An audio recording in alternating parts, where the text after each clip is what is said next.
بسم اللہ الرحمن الرحیم۔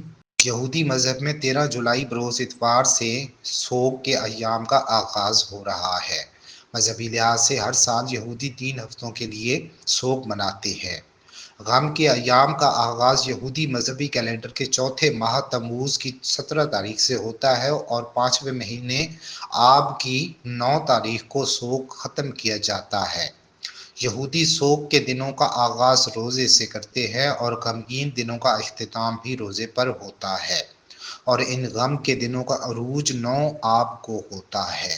تاریخی روایات کے مطابق 17 تموز کے دن مقبوضہ بیت المقدس شہر کی بیرونی دیواریں اور فصیلیں توڑ دی گئی تھیں۔ یروشلم میں موجود مقدس ہیکل کی عبادات بند ہوئیں اور دیگر کئی یہودی سانحات اسی دن سے منسوب ہیں۔ اس لیے یہ دن روزے سے شروع ہوتا ہے اور اس کے بعد 3 ہفتے کا سوگ چلتا ہے۔ یہودی مذہب کے ماننے والے ایام سوگ کے دوران دنیا بھر میں خوشی، موسیقی، شادی اور دیگر تقریبات ترک کر دیتے ہیں۔ یہودی بال کٹوانا، شیونگ اور نئے کپڑے پہننا بھی بند کر دیتے ہیں۔ ان دنوں میں یہودی اپنی مخصوص دعائیں کرتے ہیں۔ اس کے علاوہ عبادات، دعا، توبہ اور تورات کا غمناک حصہ پڑھا جاتا ہے۔ 3 ہفتے کے آخری 9 دن سب سے زیادہ سخت اور غمگین ہوتے ہیں۔ اس عرصے میں یہودی مذہب کے ماننے والے اپنے لیے مزید سختیاں اختیار کرتے ہیں۔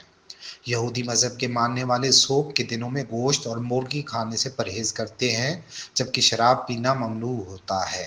شدید غم کے دنوں میں نہانا، کپڑے دھونے سے بھی گریز کیا جاتا ہے۔ یہودیوں کے سب سے افسوسناک دن 9 آب ہی ہے۔ اس دن یہودیوں کا پہلا ہیکل 586 قبل مسیح میں تباہ ہوا تھا، جبکہ دوسرا ہیکل 70 عیسوی میں رومیوں نے گرا دیا تھا۔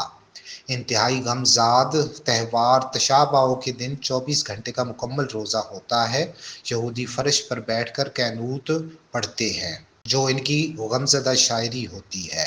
یہودیوں کی مقدس ترین کتاب یہودی بائبل میں موجود کتاب نوح کی تلاوت بھی کی جاتی ہے۔ یہودی خاموشی سے روتے ہیں اور خدا سے توبہ طلب کرتے ہیں۔